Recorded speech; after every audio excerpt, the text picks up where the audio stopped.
ഏകദേശം 120 വർഷത്തിനുമേൽ പഴക്കമുള്ള ഒരു തറവാട്.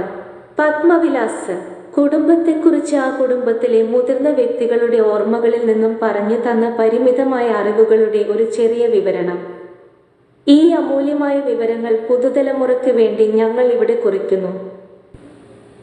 തിരുവിതാംകൂർ നാട്ടുരാജ്യത്ത് രാജഭരണകാലം തിരുവനന്തപുരത്തുള്ള പട്ടം എന്ന സ്ഥലത്ത് പത്മവിലാസ് എന്ന് അറിയപ്പെടുന്ന തറവാട്ടിലെ ഒരു പ്രമാണിയായ വ്യക്തിയായിരുന്നു ശ്രീമാൻ ഡഫേദാർ പപ്പു. അന്നത്തെ കാലത്തെ പ്രാഥമിക വിദ്യാഭ്യാസം ലഭിച്ചിരുന്നു. ചെറുപ്പകാലത്ത് സിലോണിലും ഇപ്പോൾ ശ്രീലങ്ക, മധുരയിലും തുടങ്ങിയ സ്ഥലങ്ങളിൽ തൊഴിലെടുക്കുകയും തിരികെ വന്ന ശേഷം പട്ടത്ത് പത്മവിലാസത്തിൽ സ്ഥിരതാമസമാവുകയുമായിരുന്നു. ആ പ്രദേശത്തെ ഒരു പ്രമാണിയായിരുന്നു വല്യ അപ്പുപ്പൻ.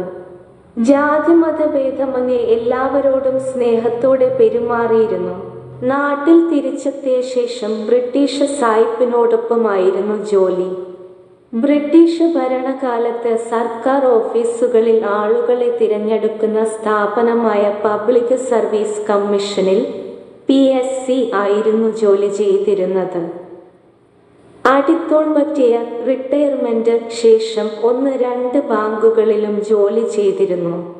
ബ്രിട്ടീഷ് ഓഫീസർമാരുമായി വളരെ അടുപ്പമുള്ള ആളായിരുന്നു ശ്രീമാൻ ഡഫേദാർ പപ്പു. അപ്പുപ്പന്റെ ഭാര്യയുടെ പേര് പാർവതി എന്നാണ്. വല്യ അപ്പുപ്പനും പാർവതി വല്യ അമ്മുമ്മക്കും 4 മക്കൾ. മൂത്ത മകൻ കൊച്ചുകൃഷ്ണൻ, രണ്ടാമത്തേത് മകൾ ദാക്ഷായണി, മൂന്നാമത്തേത് മകൻ കുട്ടപ്പൻ, നാലാമത്തേത് മകൾ ചെല്ലമ്മ.